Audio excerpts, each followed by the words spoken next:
Sir Assam में 28 लोगों को नॉन सिटीजन डिक्लेयर करके डिटेंशन कैंप्स में भेजा गया है, इसको कैसे मुसलमानों को कैसे देखें? देखिए, ये जो कल जो हरकत हुई इसकी पूरी जिम्मेदारी आसाम बॉर्डर पुलिस के ऊपर आती है, क्योंकि आसाम बॉर्डर पुलिस बहुत ही बायस्ड और रैंडमली किसी को भी पिक कर लेके उनको डिक्लेयर करती कि ये फॉरेनर्स हैं, और फिर फॉरेनर्स ट्राइब्यूनल में केस जाता। और फॉरेनर्स ट्राइब्यूनल का भी जो तरीक़ा जो है वो बड़ा एक्सक्लूजनरी है, आर्बिट्ररी है। और तीसरी बात यह है कि सेक्शन 9 ऑफ द फॉरेनर्स का एक्ट है, उसमें बर्डन ऑफ प्रूफ जिन पे आर्बिट्रर्स पे लगाया जाता है कि ये भारत के नागरिक नहीं, उन पे आ जाता है। तो इसीलिए ये जो पूरा प्रोसेस है, इसके बारे में आप थोड़े दिन पहले रहीम अली का एक केस हुआ था सुप्रीम कोर्ट में, जिसमें सुप्रीम कोर्ट ने कहा था कि ये पूरा प्रोसेस ग्रॉस इनजस्टिस है, और इसीलिए ये आसाम की बॉर्डर पुलिस और फिर वहाँ का जो फॉरेनर्स ट्राइब्यूनल है, इनका जो तरीक़ा है बड़ा आर्बिट्री है। और इसी की बुनियाद पे आप देख रहे हैं कि आसाम में एक फैमिली में अगर 6 लोग हैं तो एक आदमी को बोलते ये इंडियन सिटीजन नहीं है। कैसा हो सकता है बोलिए? फैमिली में अगर पूरे होना, एक को बोलते, और फिर एक जगह पर इन 28 लोगों को जमा करना वहाँ पर, और जमा करके एक तमाशा करना, और उनकी चीख पुकार की आवाज़ें जो सबको फिक्रमंद और परेशान कर रही है। और आखिरी बात यह है कि government of India media report से मुताबिक सितंबर से सेंसस शुरू करेगा, और सेंसस के साथ नरेंद्र मोदी एनपीआर एनआरसी करेंगे। जो स्टेट्स जैसा तेलंगाना है, यहाँ पर तेलंगाना की असेंबली में एक रेजोल्यूशन पास हुआ असेंबली में यूनानिमस के सेंसस होगा मगर एनपीआर एनआरसी नहीं होगा। मगर मोदी ये चाहते हैं कि सितंबर में सेंसस होगा तो एनपीआर एनआरसी के साथ कराया जाए। अब जब एनपीआर एनआरसी होगा तो यही नज़ारे पूरे मुल्क में नजर आएंगे हमको, खुदा ना खास्ता। सर लीगल एस्पेक्ट्स को कंसिडर करते हुए इन लोगों को बताया गया है कि ये फॉरेनर्स नहीं, वो सही है। मैं आपको क्या बता रहा हूँ कि सेक्शन 9 जो है वो बर्डन ऑफ प्रूफ, किसी पे भी आप इल्ज़ाम लगा दो कि भारत के नहीं है, उनके ऊपर आता। दूसरा है कि आसाम की जो बॉर्डर पुलिस है रैंडमली किसी को भी उठा सकती है और उनको बोलते कि सिटीजन नहीं है।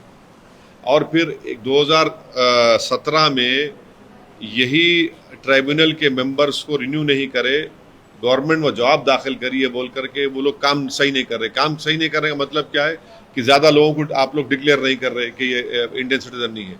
तो ये पूरा प्रोसेस आर्बिट्री है। और रिसेंटली मैं आपको एग्जाम्पल दे रहा हूँ, रहीम अली का केस है सुप्रीम कोर्ट में, जिसमें सुप्रीम कोर्ट ने कहा कि ग्रॉस इनजस्टिस है पूरा जो इनका तरीक़ेकार है, और वो बेचारा मर गया जब जजमेंट आया। तो ये बड़ा ही अच्छा, इनको आप लिख जाके डिटेंशन में रखेंगे। डिटेंशन में जब रखेंगे 2 साल रखेंगे उनको वहाँ पर, आप डिपोर्ट भी नहीं कर सकते ना बांग्लादेश को। इनको चलिए डिपोर्ट करके दिखाइए बांग्लादेश को, बांग्लादेश नहीं डिपोर्ट, बांग्लादेश एक्सेप्ट ही नहीं करता इन लोगों को। अब डिटेंशन में रहेंगे, डिटेंशन में उनकी बेल होना या तो 6 महीने में होगा या फिर जो भी हो कोर्ट डिसाइड करेगा, मगर 2 साल वहीं रहेंगे वो लोग अपनी फैमिली से। ये लोग, इनके दूसरे फैमिली मेंबर जो 28 है, इनके दूसरे फैमिली मेंबर्स पूरे इंडियंस हैं। ये कैसा है बताइए आप? सर फरीदाबाद, हरियाणा के फरीदाबाद में एक इंसिडेंट हुआ जहाँ पर 19 साल की लड़की की मौत मार दिया गया, क्या मतलब के बाद में पता चला। आप ये क्यों नहीं बोल रहे कि मारने वाले ये बोल रहे हैं कि हमसे गलती हो गई, हमने अपने एक ब्राह्मण समाज के बच्चे गोली मार दी? या पूरा बोलो ना, क्यों आपको डर क्यों हो रहा आपको? इसीलिए किसी शायर ने बड़ा सही कहा था कि लगेगी आग तो आएंगे सब घर जद में, यहाँ पर हमारा मकान थोड़ी है। अब अफसोस की बात यह है कि उन जालिमों को एक मासूम बच्चे की जान लेने के बाद कह रहे हैं कि हमारे से गलती हो गई, हम एक ब्राह्मण को गोली मार दिए। अरे तुम एक इंसान को मार रहे भाई, उन्हें ब्राह्मण हो, हिंदू हो, मुसलमान हो, उन्हें इंसान है। ये लोगों को, ये जो सो कॉल्ड गाय रक्षक हैं, ये राक्षस हैं। इनको हरियाणा की सरकार ओपन छूट दे चुकी है, इनको रोक ही नहीं लगा रही। इनके पास वो बंदूक कैसी आई? अगर आर्म लाइसेंस दिया तो किसने दिया उनको आर्म लाइसेंस? वेपन कैसा है उनके पास ये? और कैसा वो किसी को रैंडमली कैसा रोक रहे हो लोग? रोड पे रोक रहे हो, बच्चा नहीं रोका, निकल गया, गोली चला दी ऊपर उसके ऊपर। एक माँ अपने, एक भाई अपने घर में, एक बच्चा की मौत हो गई, चाहे वो किसी मजहब का हो। तो ये हरियाणा सरकार जो है इस तरह के राक्षसों को प्रमोट कर रही है, इनको वेपन्स दे रही है और उनको रोड पे खड़ा कर रही है। क्या पुलिस क्या अपनी ड्यूटीज क्या पुलिस हरियाणा की इनको दे चुकी है क्या? 2 बच्चों का जो जिंदा जला दिया गया था राजस्थान के, उसके बावजूद भी वो लोग इन तमाम विजिलेंटीज को कानून अपने हाथ में लेने दे और जाने चली आ रही है लोगों की। सर जयनूर के इंसिडेंट पर क्या कहेंगे सर तेलंगाना के? मैं डीजीपी साहब, तेलंगाना डीजीपी से बात किया हूं और कल जयनूर में एक लेडी के ऊपर कुछ हमला हुआ, मोलेस्टेशन हुआ। ये न्यूज़ मेरे पास है, वो सही है नहीं है वो बाद में मालूम होगा। फिर ये भी मालूम हुआ कि एक ऑटो ड्राइवर को अरेस्ट भी करे, जेल को भिजा दिए। आज जो मेरे पास न्यूज़ है कि एक मस्जिद के ऊपर वहाँ पर कुछ कोशिश की गई। मैं वीडियोस देख रहा हूँ, अगर वो सच है नहीं है मुझे नहीं मालूम, मगर डीजीपी ने मुझसे एश्योर किया है कि वो मॉनिटर कर रहे हैं, एडिशनल फोर्सेस भी जा रहे हैं।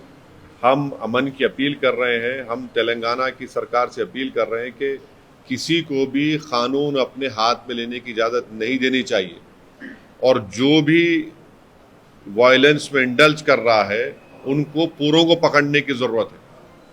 ऐसा नहीं हो सकता कि जो चाहे किसी के दिल में आ जाए और मैं हरकत कर लूँ, मैं किसी के घर पे जाके मोटरसाइकिल को डैमेज करूँ या घर को डैमेज करूँ या किसी की वो जला दूँ। मैं कानून की सुप्रीमेसी होना चाहिए, रूल ऑफ लॉ की सुप्रीमेसी होनी चाहिए।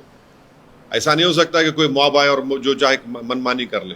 तो मुझे उम्मीद है, क्योंकि डीजीपी मुझे एश्योर किया है और हम उम्मीद करते हैं कि वहाँ के एसपी जो आसिफाबाद के एसपी है वो फौरन हालात को नॉर्मलाइज करेंगे और जो कोई भी इस वायलेंस में इन्वॉल्व है उनको पूरों को इमीडिएटली अरेस्ट करके उनको जेल को भिजाया जाएगा और कोर्ट से उनको सजा दिलाई जाएगी।